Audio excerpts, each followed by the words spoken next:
Hi, I'm Danny. Welcome back to another video. In today's video, I'm going to show you some things on your 8th generation Honda Civic you may not know. Let's start off with the Catalytic Converter.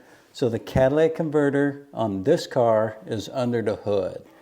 So when thieves are looking for cars to jack up, they're not going to take this Catalytic Converter because it's hidden under the hood. They can still steal the car, but that's a lot more work than the 20 seconds it takes to get the Catalytic Converter off of most cars. Let me show you something else. Have you ever wondered what this little cover is for?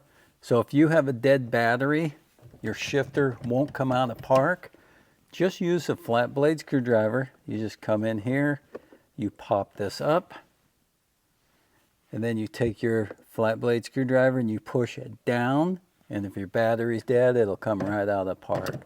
This is what the tow truck drivers use when they get your car on the tow truck if it has a dead battery.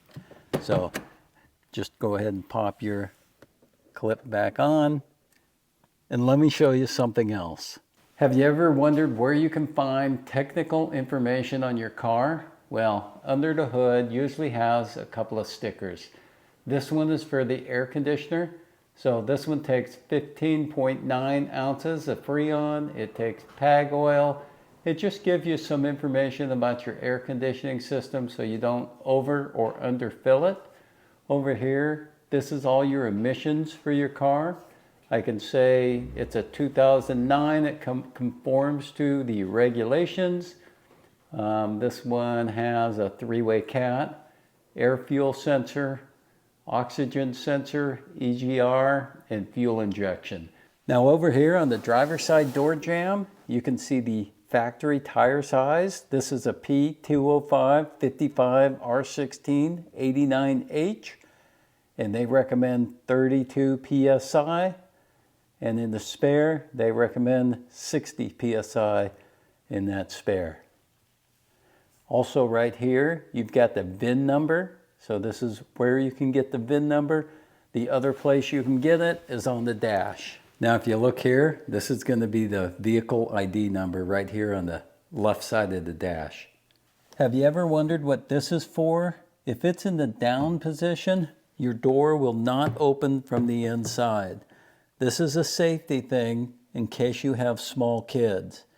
So if you have small kids and you don't want them jumping out of the car, you put that in the down position. Otherwise, let's keep that in the up position. Then you can open your door as normal. Now at the trunk, what I like about this car is it's so easy to put the seats down, pull the handle, and push the seat down. Now, if I'm at Home Depot, I can push things all the way out there and I have much more room. I know today's video was a lot of general information, but it's stuff I think everybody should know. If you learned at least one thing, give it a thumbs up, consider subscribing. As always, thanks for watching, and I'll see you in the next video.